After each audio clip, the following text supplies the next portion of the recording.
Preston, What's up, can you dude? hear me there okay? Yeah, good. All good. Can hear you, can see. How's your day going there so far? Good, man. Woke up kind of later than I wanted to. I just got back from Pennsylvania last night. So after Pittsburgh, I did an indie show in Pennsylvania. And then before Pittsburgh, I was in Detroit for like a week. So I was out of my apartment for like 2 weeks straight. So I was exhausted. The dude is keeping busy and hopefully healed for lots of television time this week. But first question, what do I call you? Do I call you Preston? Do I call you Mr. Vance, Preston Vance? How do you like to be called?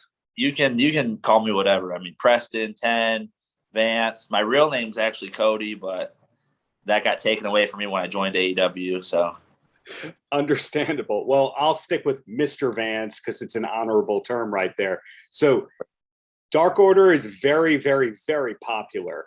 I would argue you are the most mysterious member by far. Is that by design, or hey, are you just, hey, it happened and you never corrected the course of being mysterious? yeah, I think it just kind of happened. So like when Brody took me in, I think he kind of wanted to be a little bit mysterious and like, what's this guy's deal?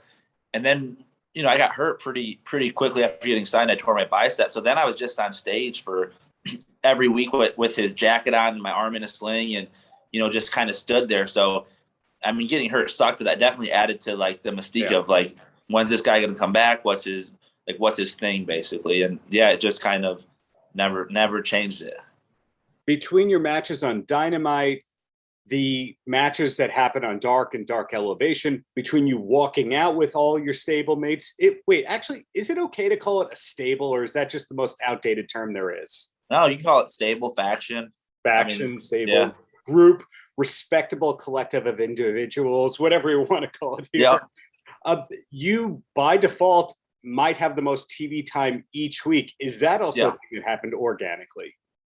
Yeah, I think so. I mean, like when I got brought in, because when I got brought in, it was Stu and Uno, Silver Reynolds, and then like 5 wasn't there yet.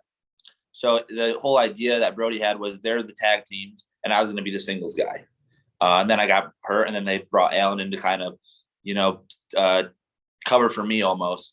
But yeah, I guess it just kind of happened organically. I mean, they're so good at tag team wrestling, especially Stu and Uno. Like I like tag team wrestling, but I much prefer single stuff. However, I do love like the trios wrestling with Silver and Reynolds. I love tagging with them because we just have so much fun. Whoever's in the corner, we're just talking shit the whole time. So much fun. That's awesome. Another great thing, speaking of awesome, about you guys is when you personally came into AEW, you were kind of hated. People were not big fans of you right away. Then over time now, they're really behind you and really gunning for you. And my assumption is the appearances on BTE were what guided that. Am I correct? Yeah, we all agree that what got the Dark Order like more over than anything than being on Dynamite even was literally the stuff we do on BTE. Because we can all really, I don't want to say like let our true colors show because like, I'm not actually a drug addict, but it's like we all get to do like our own personalities turned up to 10, So I think BTE, I mean, was like the best thing that we've done to get over. It can't be denied. The improv skills within the Dark Order are top notch. I find that when people are filming improv-oriented things for TV or film, if it's a pre-taped kind of thing, they get a few takes in. But I also get the vibe from watching you guys, it's all first take. One take. The only time we ever do more than one take is if we all start laughing hysterically and it's just ruined. But yeah, it's all one take. And the thing like with us is like it's so organic because we're all like actual friends. Like it's not like you just see what we do on TV and then it's like, now we're gonna go do our separate thing. Like me and Silver, like in the back, how we are on BTE, we're that way 100% of the time. Like sure. I forgot where we were, but me and Silver are just interacting. And Orange Cassidy goes, "You guys know there's no cameras on you. Like, who are you doing this for? Like, we're just doing it to pop ourselves at this point, Have you always been that way behind the scenes? I mean, yeah, I'm just like we all have that in common. Like we're all just kind of goofballs, you know. So I think that's why it works. Like we just like we're there to have fun, which we're all living our dream job, so we should have fun. You know what I mean? Fair assessment right there. So there was no hesitation on your end to kind of break character like that on BTE, or not even a thought for you?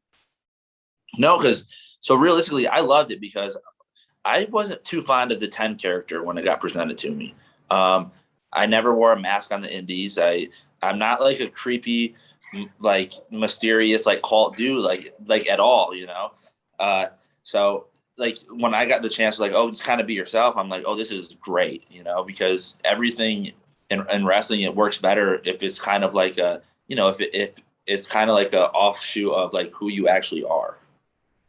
You just called it out there. The mask, wrestling in a mask. Yeah. Most people can't do that. In your case, had you done it at all before coming to AEW? Never have done it. And I hated it. And it wasn't the fact that like, it was hard to get used to as far as like your peripherals are kind of cut. Sure. It's harder to breathe a little bit. That shit didn't bother me. It's more so like I didn't want my face covered.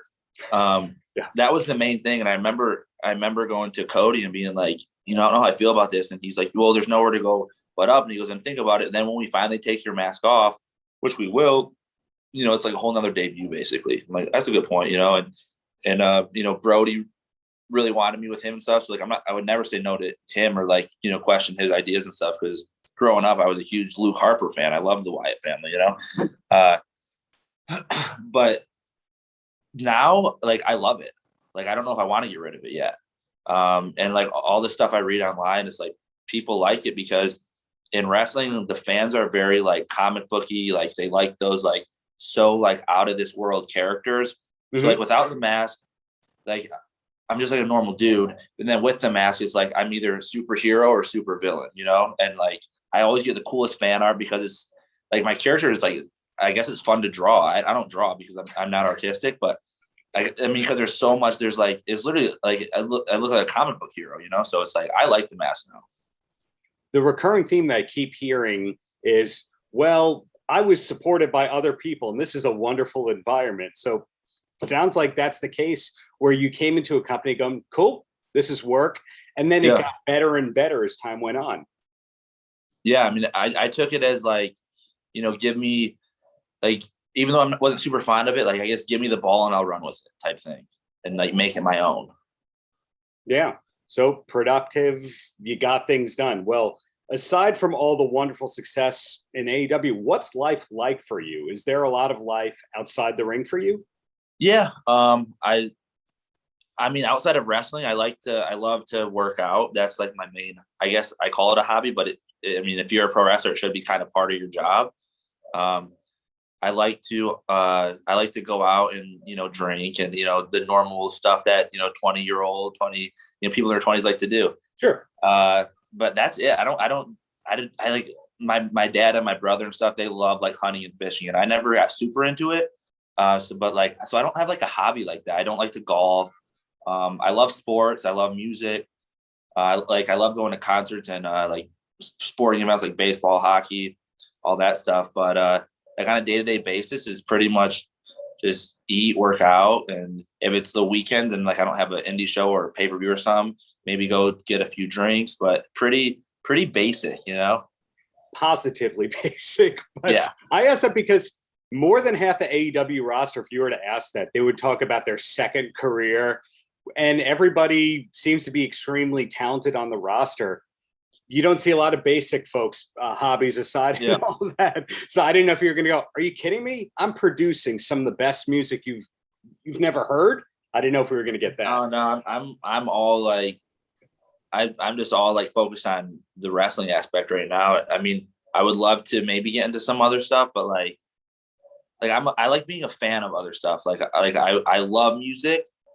But like, I'm not musically talented in any sort of way, but I love all sorts of music, but there's like, I can't sing, I can't play an instrument, so like, I just, but I do tell everyone if there was one job, like dream job outside of pro wrestling for me, it would definitely be a musician to have some, like to like have some sort of like talent and like do concerts. Cause like I love concerts and I see these guys on stage. And I'm like, man, these guys are just getting drunk, having a blast, like doing their job. This is so cool. Fair. That helps explain why there's a lot of crossover between wrestling and music, I would say. Yeah. Because the onstage persona doesn't always represent who the person is off stage. Right. So the For the People country singer may not be like that off stage. Right. I compare pro wrestling to music and baseball all the time, because like in music, before you make it, like you go to Nashville, you see all these super talented guys playing in dive bars for just tips, Then the next year they could get signed to this contract, and now they're on doing tours and on TV, and it's like your whole life changes like that. And like with wrestling, it's the same thing. Before you make it, most of us, we did indie wrestling, and we're performing in these like little bingo halls and like high school, middle school gyms, and now all of a sudden now you're on TNT, so it like completely changes your life. And like with baseball, before you make it to the MLB, you're in the minor leagues.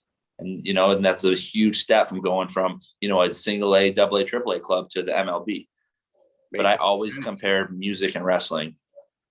Music, wrestling, baseball. If you're out there in front of a lot of people and entertaining them, I guess there's going to be a lot of commonalities. Yeah. So 2 quick questions, and then you're a free man. And the first one, you mentioned liking music. What music do you like to train to? And is that totally different than what you like to listen to? I'm all over the place with music. My 2 favorite genres are definitely rap and country. I know, completely different sides of the spectrum.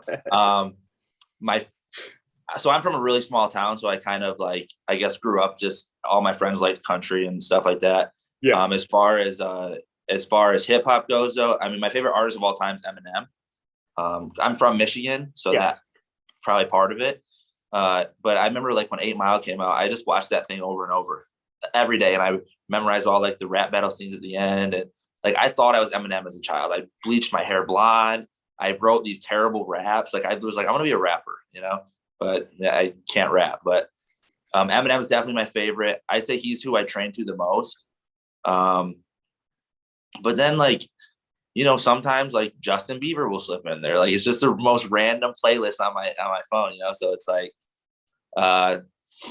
I think my first 2 rap albums were Eminem and 50 Cent. So I would say even from like the most I trained to, probably those 2. As far as just listening, like if I'm on a road trip, I would say mostly country. I mean like some rock, but not like a ton. But I'd say country and rap are by far the two most. Cool. And my last question here, besides Dynamite and Friday night watching Rampage, what's a TV recommendation you could pass along to someone who needs a new show to start? Oh, niche. So I just watched Office on repeat. So if you've never seen The Office, definitely The Office. I think that's like that's my favorite TV show. Like I love like sitcom, like stuff like that. I also love King of Queens, which is super old now, but vintage. It's vintage. Yeah. Well, thank you so much for your time. Looking forward to everything that you have coming in the near future, and hope to see a big spectacle related to you at Arthur Ashe Stadium in New York here. Hell yeah. Thank you. Paltrocast.